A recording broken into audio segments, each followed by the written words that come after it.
বন্ধুরা, আজকে সকালের রান্না দেখে মাথায় হাত।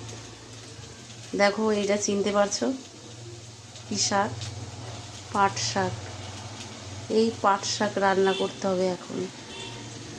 আর একটা দেখো, এই যে একদম কচি এঁচোড়, এটাকে রান্না করতে হবে চর্বি দিয়ে, খাসির চর্বি দিয়ে রান্না করতে হবে। তো আমি দেখো প্রথমে এটাকে 4 ফালি করে কেটে নিয়েছি। নিয়ে আমি একটা বড় পাত্রে অনেকক্ষণ ডুবিয়ে রেখেছিলাম জলে, দিয়ে আমি আঠাগুলো বার করে রেখেছি।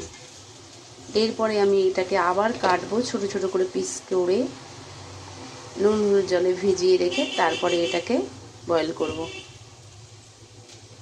খেতে তো ভালো লাগে বন্ধুরা। এই যে পাট শাক ভীষণ টেস্টি আর শরীরের পক্ষে খুব ভালো, কিন্তু কড়ায় যে কি কষ্ট, সবচেয়ে কষ্ট বাছাতে। তোমাদের কার কি মত? কার ভালো লাগে খেতে আর কার বিরক্ত লাগে বাছতে?